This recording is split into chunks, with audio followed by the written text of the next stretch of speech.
This is Geek Therapy Radio. What are we waiting for? And now your mental curator, Johnny Hemberger. Man, I should really shave. Welcome to Geek Therapy Radio, Midweek Geek, actually. I'm your mental curator, Johnny Hemberger, and today we're going to talk about space trash. Now, most of us, even if just in passing, have at least heard about space trash or space debris. But to bring you up to speed for the sake of this discussion, space debris, it's hard to say, space debris, in brief, is all the man-made leftover byproducts of human space exploration still orbiting our planet. According to NASA, the first man-made object to reach space, sorry, talking is so hard, I'm sick, so my ears are all stuffed up and all I hear is silence and my own voice in my head. You ever know how that happens? It's weird. So according to NASA, the first man-made object to reach space was the American Bumper Wac. Bumper, W-A-C, Wac, powered by a German V-2 rocket, reaching 244 miles above the Earth, launched at Cape Canaveral in 1949. Okay, so for those keeping score at home, 1949 is 4 years after Germany's surrender after World War II. The V-2 being developed by Wernher von Braun's team of German researchers. However, a minimal amount of additional research will reveal the first man-made object in space was the German V-2, technically called the A-4 during wartime in 1942. The A-4 reached a height of 55 miles. Not to get too far off track, but the disparity between the two claims is understandable as the boundary between our atmosphere and outer space is relatively arbitrary. It depends on who you ask, and it fluctuates depending on atmospheric conditions. For example, the Kármán line popularly defines the edge of space 100 kilometers above sea level, simply because Theodor von Kármán knew it was close enough to the fluctuating mathematical definition of space, and 100 is easy number to remember. It actually fluctuates between 85 and 100 kilometers. This means while the A-4 could have technically crossed into space in 1942, and very likely did, we have no reason to believe it didn't, the Bumper Wac definitely did by any measure at 244 miles up.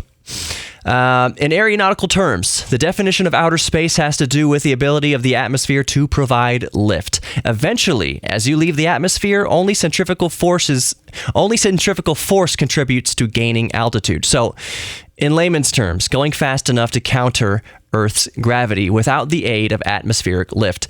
Side note, this is also why airplanes can't fly so high. Eventually, you get so high up that there's not enough air for the wings to hold on to.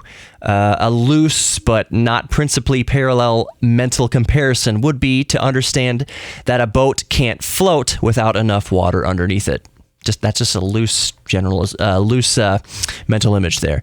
Jet engines also need oxygen to combust jet fuel, but let's get back on track. So when people say, why can't a jet airliner fly into space? No atmosphere for the wings to cling to and no oxygen to combust the fuel. Again, let's get back on track. We've been putting crap in space for at least 3/4 of a century, and it's starting to pile up. Now, the first question the passing listener might ask is, who cares? It's up in space. The ocean garbage is what we need to focus on. Well, that's correct. And before ships could reach other continents, villagers only cared about their own rivers and streams. Only later, much later, did humanity realize the global and societal impact of polluted oceans after hundreds of years of abuse.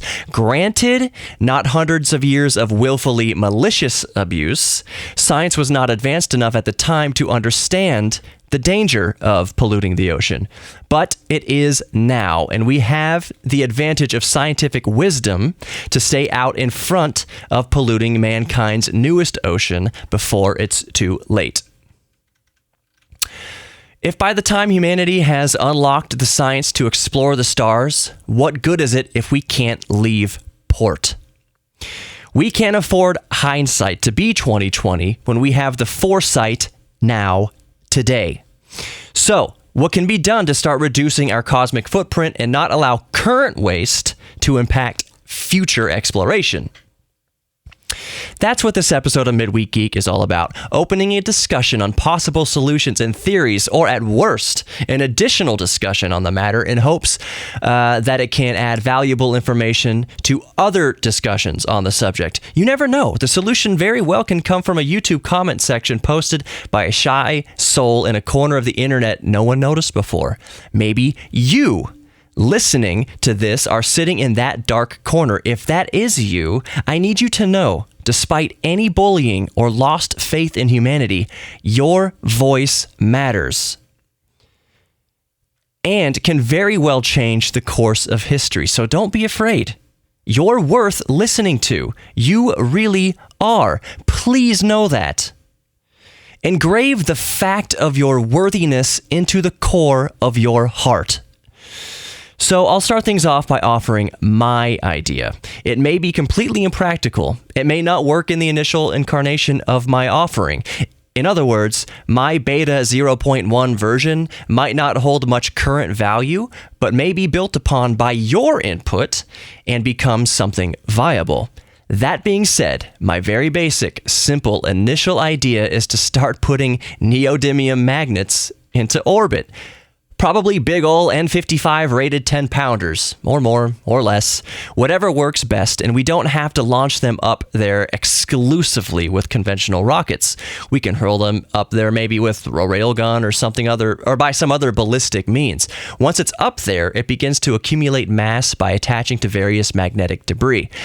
In addition to magnetism, although slight, it would technically have gravity that would mathematically increase as the glob grows in mass. As it grows in mass, eventually its orbit decreases enough to re-enter the atmosphere and burn up. Of course, this is just theoretical. I'm counting on any of you more well-versed in physics and mathematics than I to either confirm or correct my very basic 0.1 version theory. Part of me wonders, okay, the magnet is in orbit. What if it gets damaged by other high-velocity debris? As my mind ponders and wanders, a beautiful practice I'd recommend to any of you, by the way, I wonder about the need for protecting the magnet. Maybe put it inside a protective shield. Then I consider the weight this would add and whether or not it's necessarily a bad thing for one big magnet to shatter into smaller magnets flying off in all directions. Like a street sweeper exploding into 100 Roombas, basically. Part of the resulting debris field would be deflected into the atmospheric reentry anyways, potentially speeding up the cleaning process. Potentially and theoretically. Further along in my ponderings, I wonder if this is a viable plan in the scope of timeline. If it takes decades for this method to work, what's the point? Then I think it could work just fine, since we're so far ahead of the issue that decades in the grand scheme of things is the blink of an eye. My main point being that our path to the stars is clear of debris by the time we have the technology to make the voyage in the first place. In this case, the fact that it could take centuries could be inconsequential. The point is, we don't go centuries into the future and then be stifled by our inaction in the past.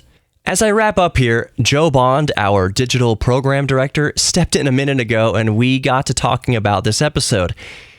He offered up the off-the-cuff idea of sending nukes up there to blast or vaporize the trash. Well, needless to say, that welcomes a litany of counter considerations or theoretical tweaking, but the fun of all of this is that any alternative counterpoints and discussion is up to you. You might have a better idea.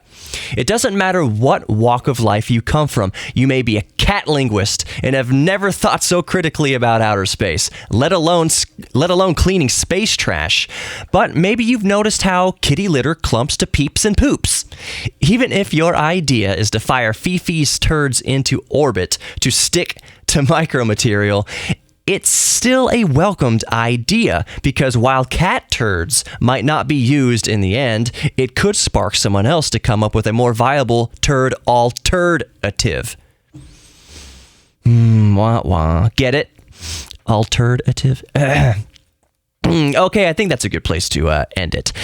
Thank you so much for joining me this week. If you had fun, please I can't talk. I'm so sick. I hear my own voice in my head too much. Thank you so much for joining me this week. If you had fun, please consider subscribing and sharing the love. All are welcome to enjoy Geek Therapy Radio each week, and there's something for everyone. Just subscribe to the podcast and peruse the episode titles. There's good stuff in there. The podcast is available everywhere, but especially on the iHeartRadio app, Spreaker, iTunes, Pocket Cast, Google Podcast, or you can even ask, Alexa, play the Geek Therapy Radio podcast, to which she'll reply, getting the latest episode of Geek Therapy Radio with Johnny Hemberger from iHeartRadio. She's so cool like that. If you're watching this on YouTube, don't be a stranger. Slap the subscribe button. No, slap that subscribe button and interact with me on the channel. No matter what you do, whether you subscribe to the podcast, the YouTube channel, or listen on KPRC 950 AM Saturday nights here in Houston, it is critical that you know that you are loved and worthy. And that no matter where you're coming from, you are capable of truly great things, and it all starts by stimulating your mind. So, find a hobby, learn new things, and explore this incredible universe. If I can somehow inspire that in even one person who listens to Geek Therapy Radio, I'll have made my mark, and I will be overjoyed. So until next week, take care, my geeks. Don't be afraid to explore and be good to others, including yourself. Okay, as usual, at the end of Midweek Geek, I'm doing a 60-second here for Audi Central Houston. The new Q8s are coming for the first time ever, the new 2019 Q8s, and they are unimaginably cool. They are just the coolest SUVs on the road, and that is like a precursor for the new e-tron that's coming out next year as well. The e-tron, by the way, doesn't burn any gas at all, so make sure you are going to AudiCentralHouston.com to get caught up on all this stuff. Go visit Audi Central Houston in person anyways, just to peruse the floor. It's like going to an art gallery of technology and performance and safety, and just the way they bend the sheet metal is amazing. At Audi Central Houston, that's where you can get all the Audis in every budget, A3 to the R8 or the Q8 there in between there. Audi Central Houston has you covered on all fronts in any budget. So visit AudiCentralHouston.com right now to start perusing before you go visit my friend Danny Posey, the general manager at Audi Central Houston, and tell him that Geek Therapy Radio sent you.